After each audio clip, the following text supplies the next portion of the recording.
ഒരു പരാതിക്കാരൻ വന്നിട്ടുണ്ട്.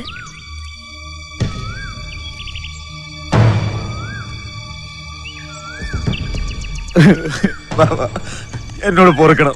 ഇനി എന്റെ അടുത്ത് ഒരു തെറ്റും ഉണ്ടാവില്ല. എന്റെ കുൽസുമോൾ ഓർത്തിട്ടെങ്കിലും ഞാൻ ചെയ്ത തെറ്റൊക്കെ മാപ്പാക്കണം. ബാബ പറയുന്നത് കേട്ട് പഠിച്ചവനനുസരിച്ച് ഞാൻ നടന്നോളാം. സത്യം. എണീക്ക്. ഇപ്പോഴെങ്കിലും എനക്ക് നല്ല ബുദ്ധി തോന്നിയല്ലോ.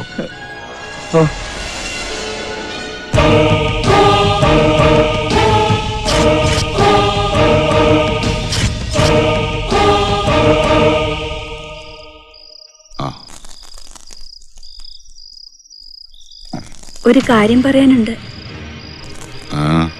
ഷാഹിദമോളുടെ പെരുമാറ്റത്തിലും പാവത്തിലും ഇത്തിരി മാറ്റമുണ്ട്. നമ്മുടെ സലാമിനോട്. സത്യാണോ?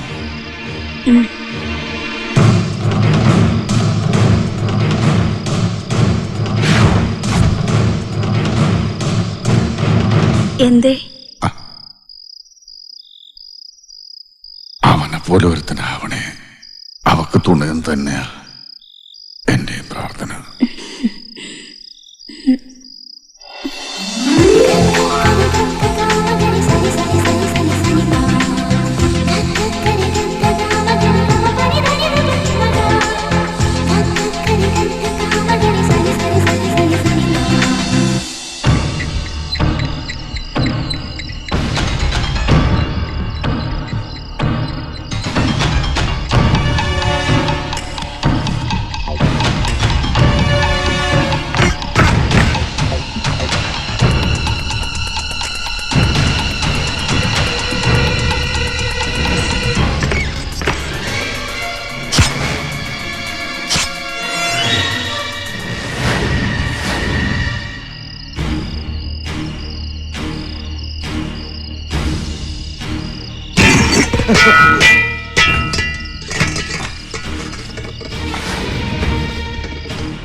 സുലൈമാൻ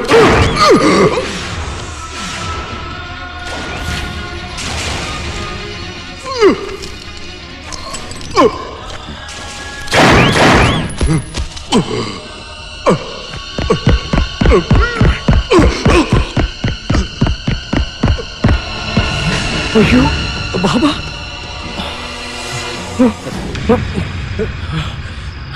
എടാ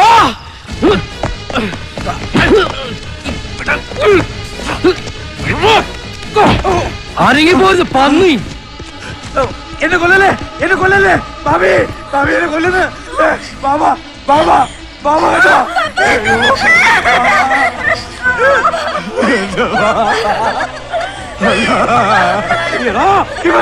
ഇവനാ ബാബയെ കൊന്നത്. ഞാനല്ല, ഇവനാ. സുലൈമാനെ പറയുന്നോടാ പട്ടി. ഇവ നമ്മുടെ ബാബയെ കൊന്നു. ഞാൻ എന്റെ കണ്ടുകൂട്ടി കണ്ടതാ. ഇവ ചതീന സ്വപ്ന കണ്ടെന്ന് പറഞ്ഞ് പച്ച പാതിരേക്ക് ബാബയുടെ മുറിയിൽ ഓടിക്കയറിയപ്പോഴും എനിക്ക് സംശയം ഉണ്ടായിരുന്നു. ചതിയൻ എന്തിനാ ഇത് ചെയ്തത്? ചതിയൻ.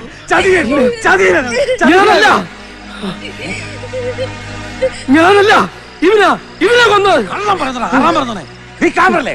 അയ്യോ, ഇവ കാമറാണ്. വേഷം കെട്ടി വന്നിരിക്കുന്ന. സത്യം പറ, നീ ഉണ്ണികൃഷ്ണനാ പന്നി. നീ ഉണ്ണികൃഷ്ണനെന്ന്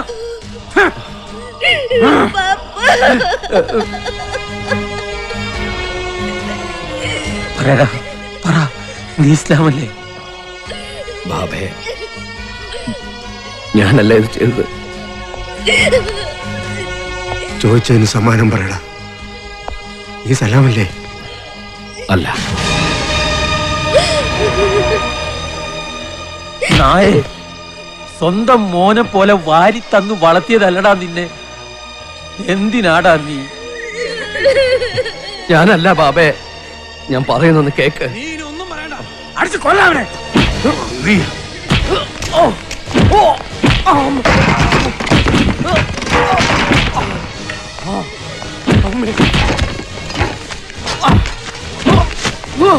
അയ്യോ,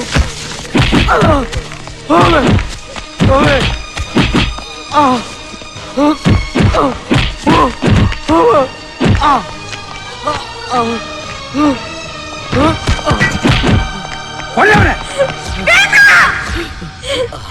വേണ്ട, ഈ തറവാട്ടിലെ ചതി എന്നെ മയ്യത്ത് വീഴ്ത്തണ്ട.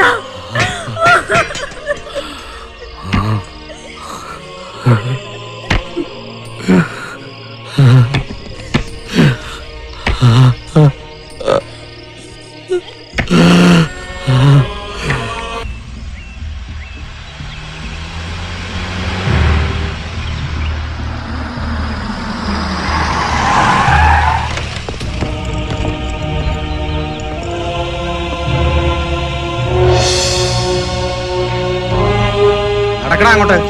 വാ നടക്ക.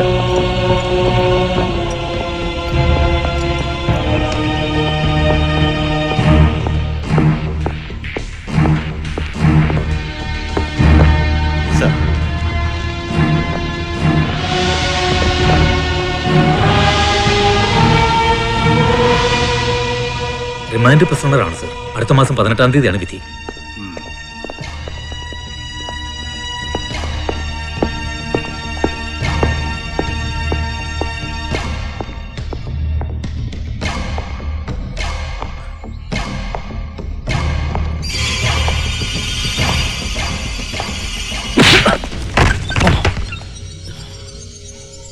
റാസ്കൽ, വലിയ അഭിമാനമായിരുന്നു എനിക്ക്.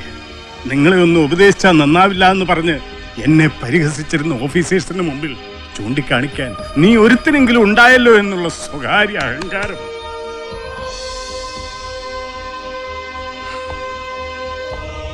നിന്നെക്കുറിച്ച് പറയുമ്പോൾ 1000 നാവായിരുന്നു എൻ്റെ ഭാര്യയ്ക്കും മകൾക്കും. എല്ലാം തൊലച്ച് കളഞ്ഞല്ലോടാ നീ. You cheat. തീവ്രവാദിയാണ് അല്ലടാ? അല്ല സാർ, ചതിയാണ്. വായു മനസ്സും അറിയാത്ത കാര്യത്. ഇനിയും നീ നാടകം കളിക്കണ്ട. മാസങ്ങളോളം പതുങ്ങി നടന്ന് പ്ലാനും പദ്ധതിയും തയ്യാറാക്കി സലാം എന്ന പേരിൽ അവിടെ കയറിക്കൂടി അയാളെ കൊന്നിട്ടും നീ ഒന്നും അറിഞ്ഞില്ല അല്ലടാ? ഒന്നും അറിയാതെയാണോടാ ടിവിയും പത്രക്കാരും നിന്നെക്കുറിച്ച് ഇത്രയും ഡീറ്റെയിൽ ആയിട്ടുള്ള ഒരു റിപ്പോർട്ടിംഗ് നടത്തിയത്? ഒക്കെ കെട്ടിച്ചമച്ച കഥകളാണ് സാർ. സലാം എനിക്ക് പേരിട്ട് തന്നെ ബാബയാണ്. ഇല്ല, ഇല്ലടാ, ഇനി നിന്നെ ഞാൻ വിശ്വസിക്കില്ല. സുമാരപിള്ളേ സർ. എന്താ സർ? കൊണ്ടുപോവിനെ. പടാ.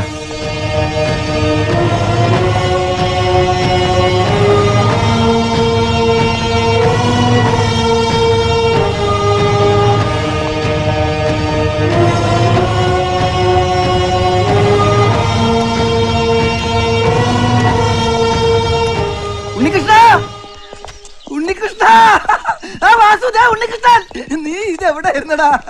വിവരങ്ങളൊക്കെ ഞങ്ങൾ അറിഞ്ഞു. ഇവിടെ ഇപ്പൊ ടി വി ഉണ്ടടാ. ആ, ഇവിടുന്ന് പോണോന്നുണ്ട്, പക്ഷെ ശിക്ഷ കഴിയാതെ പറഞ്ഞു വിടൂലല്ലോ. പണിയെടുക്കണ പോടാ. പണിയാ? ഒന്ന് പോ സാറേ, ഇന്നിനി റെസ്റ്റാ. ഇവനെ ഞങ്ങളുടെ കൂടെ പറപ്പാ.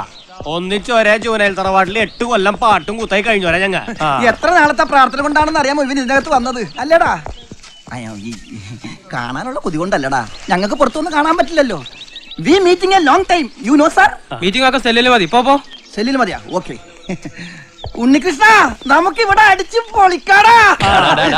ജയിലിന്റെ ഏതെങ്കിലും മൂല അടിച്ച് പൊളിക്കാൻ ശ്രമിച്ചാലുണ്ടല്ലോ ഇടിച്ചിന്റെ ജയിൽ അടിച്ച് പൊളിക്കുന്ന കാര്യമല്ല സാറേ പറഞ്ഞത്. ഇവിടെ ലൈഫ് അടിച്ച് പൊളിക്കാന്നാ പറഞ്ഞത്. ലൈഫോ? അതൊക്കെ ആദ്യത്തെ ഇടിക്കാനെ തീർന്നില്ലടാ. ആ, ഇപ്പൊ സാറ് പോ, അല്ലെങ്കിൽ ഞാൻ ഇതുകൊണ്ട് മുടി പോകും. പോ ചെല്ല്. പോടാ. അപ്പൊ തീവിടാ.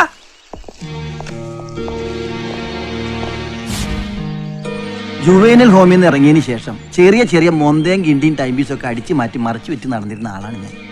ഒരിക്കൽ വീട്ടിൽ നിന്ന് ഒരു സൂട്ട് കേസ് കിട്ടി. തുറന്ന് നോക്കിയപ്പോ അടുക്കടുക്കിന് നോട്ടുകെട്ടുകൾ. ഒരു 5-10 ലക്ഷം രൂപ ഉണ്ടാവും.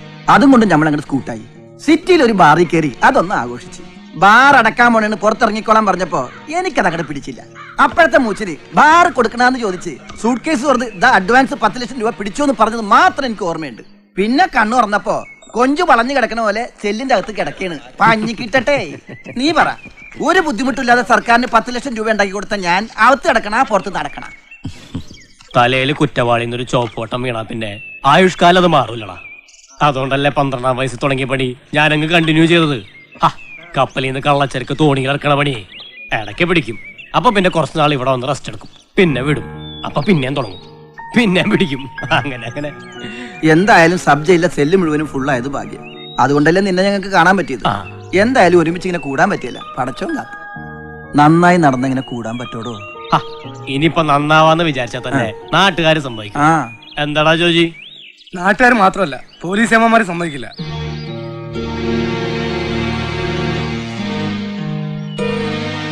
നിനക്കറിയോ, ഞാൻ ഡീസന്റ് ആയിട്ട് ഡ്രൈവർ പണി ചെയ്ത് നടന്നിരുന്നതാണ്.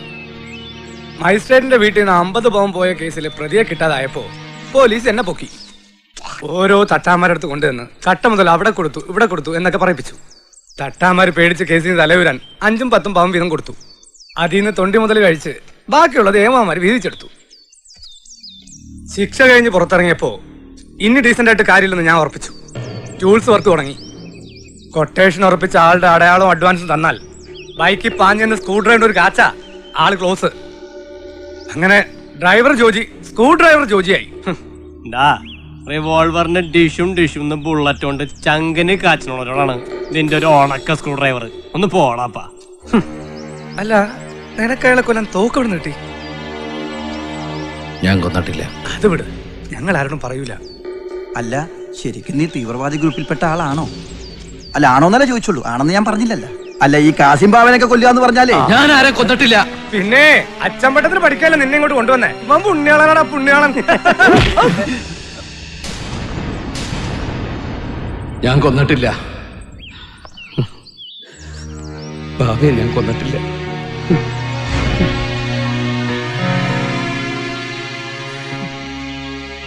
ക്ഷമിക്കടാ. പിന്നെ ആരാടാ നിന്നെ ചതിച്ചത്? സുലൈമാൻ.